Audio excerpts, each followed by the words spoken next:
அனைவருக்கும் வணக்கங்க. திருப்பத்தூரில் ஒரு காட்சி இப்போ வீடியோவில் பார்த்தேங்க. திருப்பத்தூரில் நடந்த ஒரு காட்சி. மாமியாரை மருமக அட்டாக் பண்ணுறாங்க. ஏன்னா கணவர் இல்லாத நேரத்தில் அவங்க ரெண்டு பேரையும் ஏதோ சொல்லி பிரித்து வச்சுட்டாங்க போல இருக்குது.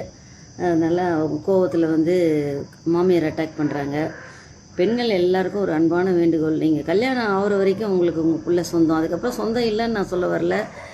அவங்களுக்கு கல்யாணம் ஒன்றும் பண்ணாமல் இருந்துடணும். பண்ணதுக்கப்புறம் அந்த பொண்ணும் பையனும் வாழறதை பார்த்து அவங்க என்ன வெளியே போகிறத பார்த்து இந்த மாதிரி பொறாமப்படுற குணம், பொசசிவ்ன்ற பேரில் பொறாமப்படுற குணங்கள், நாங்கள் வாழும்போதெல்லாம் இப்படி இல்லை, நீங்கள்லாம் இப்போ இப்படி இருக்கீங்க அப்படி இருக்கீங்க அப்படி இப்படின்னு சொல்லி நிறைய ப்ரைவசியில் இடைஞ்சல் பண்ணுற பெண்கள் நிறைய இருக்காங்க.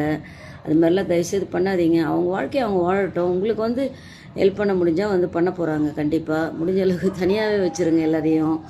ஏன்னா அவங்க வாழ்க்கையை அவங்கவுங்க வாழ்ந்து பார்த்தா தான் அவங்களுக்கு அந்த கஷ்ட நஷ்டம் ரெண்டு பேருக்கும் ஒரு ப்ரைவசி அண்டர்ஸ்டாண்டிங் எல்லாமே வரும். கூட்டு குடும்பமும் கண்டிப்பாக தேவை தான். ஆனால் அது ஒன்றா இருந்துக்கிட்டு பிரச்சனை வருதுன்னும் போது நம்ம தனியாக மேனேஜ் பண்ணல முடியுன்ற நிலைமையில் இருக்கவங்க தனியாக இருந்துக்கலாம். ரொம்ப வயசானவங்களாக இருக்காங்கன்னா கண்டிப்பாக பார்க்க வேண்டிய சூழ்நிலை இருக்கவங்க இருக்கலாம். ஆனால் தாய்மார்கள் தயவுசெய்து உங்கள் பிள்ளைய சுதந்திரமாக அவங்க மனைவியோடு கொஞ்சம் வாழ விடுங்க. பெண்களும் மாமியார் மாமனாருக்கு செய்ய வேண்டிய கடமைகளை செய்ய விடுங்க. நாத்தனாருக்கு செய்ய வேண்டிய கடமையை செய்ய விடுங்க. அதில் தடங்கள் வரும்போதும் பிரச்சனை வருது. குடும்ப வாழ்க்கையை புரிஞ்சு வாழ்ந்தால் ரொம்ப நல்லாயிருக்கும். Thank you so much.